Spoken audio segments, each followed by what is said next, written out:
और मैं हमेशा कहता हूं कि देखो, शिक्षा पद्धति में एक अंतर तो है। आज की जो प्रचलित शिक्षा पद्धति है वो मैकाले की शिक्षा पद्धति है, और हमारे यहाँ की जो प्राचीन शिक्षा पद्धति थी वो गुरुकुल की शिक्षा पद्धति है। तो मैकाले की शिक्षा पद्धति में और गुरुकुल की शिक्षा पद्धति में मोटा मोटा अंतर यह है कि मैकाले की शिक्षा पद्धति में जानकारी दी जाती है और गुरुकुल की शिक्षा पद्धति में ज्ञान दिया जाता है। ज्ञान और जानकारी में बड़ा अंतर है। जानकारी ऊपर से लादी जाती है और ज्ञान भीतर से प्रकट होता है। जानकारी और ज्ञान में उतना ही बड़ा अंतर है, इतना बड़ा अंतर टंकी के पानी में और कुएं के पानी में है। टंकी में पानी भरा जाता है, वैसे ऊपर से जानकारी लाद दी जाती है। दुनिया में कितने देश हैं, कहाँ की भाषा क्या है, कहाँ का संविधान क्या है, कहाँ का राष्ट्रपति कौन है, दुनिया भर की जितनी जानकारियां हैं उसका संकलन करके ऊपर से लादा जाता है। जैसे टंकी में पानी भर दो। अच्छा, कुएं में कोई बाहर से पानी भरता है क्या? नहीं भरता। अनावश्यक मिट्टी को हटा देता है, कुएं से पानी प्रकट हो जाता है। अच्छा, टंकी के पानी की एक समस्या और है, नल खोल दो या पानी निकाल लो तो टंकी खाली हो जाएगी। जो बड़े बड़े कोचिंग सेंटर वाले हैं, सब डायरी मेंटेन किए रहते हैं, 3 महीने का कोर्स, 6 महीने का कोर्स, इतना ही टंकी में पानी है उनके पास, है ना।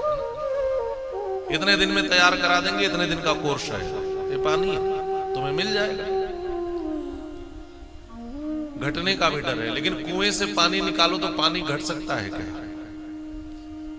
ज्ञान देने से बढ़ता है, जानकारी देने से घटती है। जानकारी में एक डर होता है, उसको पता चल जाएगा तो फिर, और ज्ञान बढ़ता है। ज्ञान में क्या होता है, कहा अनावश्यक, जैसे मिट्टी को हम हटाते हैं तो कुएं से जल प्रकट हो जाता है, वैसे विद्यार्थी के भीतर के अज्ञान की मिट्टी को हटा दिया जाता है और ज्ञान प्रकट होता है। ज्ञान भीतर से प्रकट होता है। आज की शिक्षा पद्धति में हम पुस्तकों का आधार लेकर ज्यादा पढ़ते हैं, और गुरुकुल की शिक्षा पद्धति में पुस्तकों के आधार पर तो पढ़ाई होती ही थी, लेकिन शिष्य गुरु के साथ हमेशा रहता था। गुरु पुस्तक की अपेक्षा अपने आचरण से भी ज्यादा शिक्षा देता था। और हमारे यहाँ का एक प्रसिद्ध वाक्य है कि केवल किताब रटने से ज्ञान नहीं मिलता, गुरु शुश्रूषया विद्या, गुरु की सेवा से विद्या ज्यादा आती है। आप देखना, ये जितने लोग संगीत की साधना करने वाले हैं, गुरु की कृपा हो जाए तो जल्दी जल्दी आ जाता है। नहीं, बहुत लोग हैं वो रटते रह जाते हैं, सरगम जीवन बीत जाता है। आचार्य कृपा, गुरु कृपा, और वो गुरु कृपा सेवा से मिलती है। तो ये अंतर है। और ज्ञान की जो परंपरा है, ज्ञान प्राप्ति की, वो अल्प समय में मिल जाता है। जानकारी में दीर्घ समय भी लग सकता है, बहुत समय भी लगता है। आप देखिए, राम जी जब पढ़ने के लिए गुरुकुल में गए तो गोस्वामी पाद ने किस शब्द का प्रयोग किया? अल्पकाल का प्रयोग किया। थोड़े समय में ही राम जी ज्ञान में पारंगत हो गए। मानसकार लिख रहे हैं, गुरु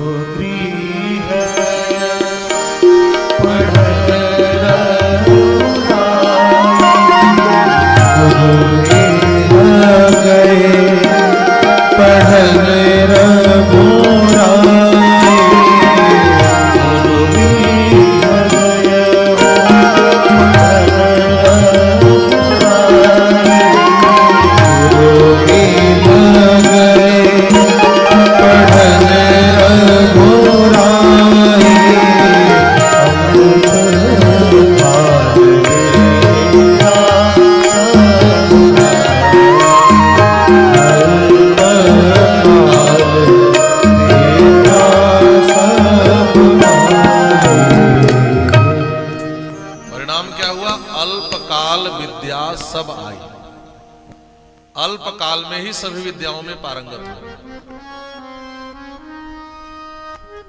आज शिक्षा जगत की सबसे बड़ी चुनौती क्या है? सबसे बड़ी चुनौती है शिक्षा में समानता का अधिकार। और आज के समय में शिक्षा में समानता का अधिकार नहीं देखा जाता। ये भी एक बहुत बड़ी विडंबना। आज यदि मोटी फी आपके पास न हो तो आपका बच्चा अच्छे संस्थानों में पढ़ नहीं सकता, अच्छी उच्च शिक्षा ग्रहण नहीं कर सकता, क्योंकि शिक्षा में समानता का अधिकार नहीं है।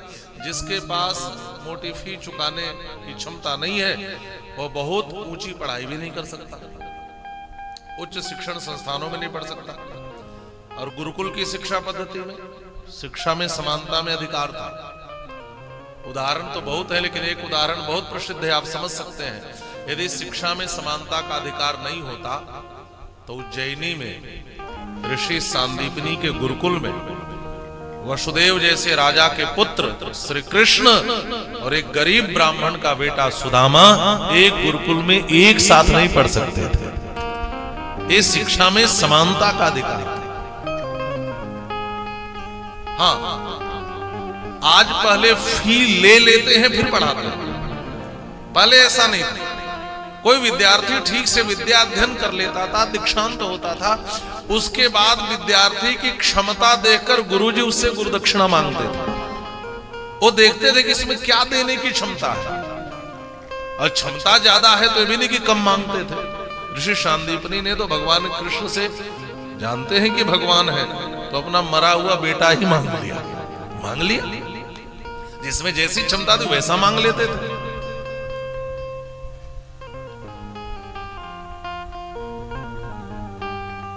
अभी तो एक जगह मैंने बोला भी है, लेकिन फिर ध्यान आ रहा है तो मुझे लग रहा है कि ये बात भी समझनी चाहिए।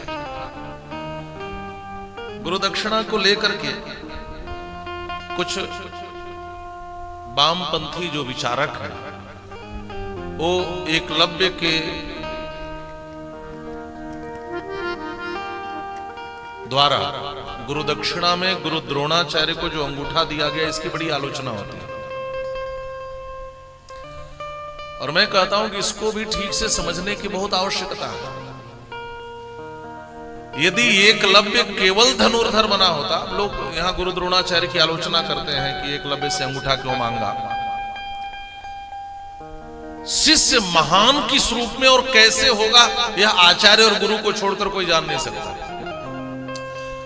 यदि अंगूठा का दान नहीं मांगा होता तो एकलव्य एक धनुर्धर के रूप में ही ख्यातिलब्ध होकर रह जाता।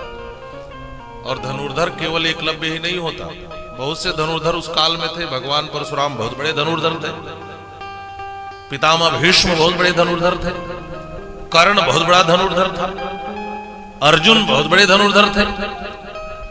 तो इस सूची में, इस लिस्ट में एकलव्य का भी नाम आ जाता। लेकिन गुरु द्रोणाचार्य ने अंगूठा मांग करके एकलव्य को इतिहास में अमर बना दिया। महाराज अमर बना दिया।